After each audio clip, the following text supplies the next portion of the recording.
Last period में हमने मूलों की प्रकृति के बारे में समझा था।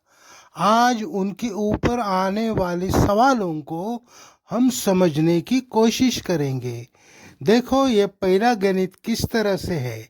x वर्ग प्लस के एक्स प्लस 4 इस द्विघात समीकरण के मूल समान है, तो k का मान ज्ञात कीजिए। इसे सॉल्व करने के लिए हमें सर्वप्रथम वर्ग समीकरण का स्टैंडर्ड फॉर्म लिखना पड़ेगा, जैसे कि ax वर्ग plus bx plus c is equal to 0। इस स्टैंडर्ड फॉर्म के अनुसार वर्ग समीकरण में की a b c की कीमतें हम लिखेंगे।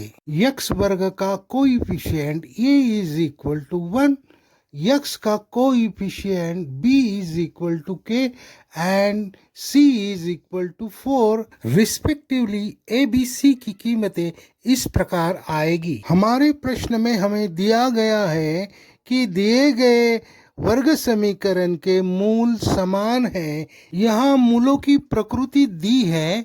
अगर मूल समान होते हैं तो d इज इक्वल टू 0 आ जाता है। ये है d का सूत्र, d is equal to B square minus 4ac is equal to 0।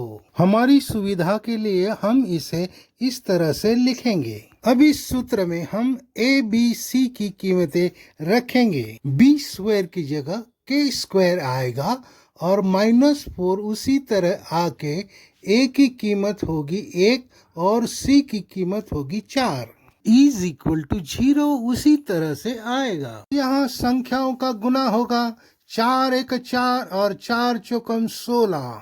k वर्ग -16 इज इक्वल टू 0 इस तरह से आएगा। अब -16 को बराबर चिन्ह के उधर लेके जाने पर उसका +16 हो जाएगा। यहाँ k वर्ग इज इक्वल टू 16 आया है। k वर्ग के ऊपर से k की कीमत निकालने के लिए हमें दोनों साइड का स्क्वायर रूट निकालना पड़ेगा। तो इस तरह से 16 का स्क्वायर रूट 4 आता है, तो k इज इक्वल टू 4 आ जाएगा। इस तरह से हमारा k का मान निकल कर आ गया है।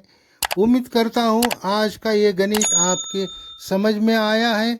समझ में आया है तो इसे लाइक करो, शेयर करो, सब्सक्राइब करो।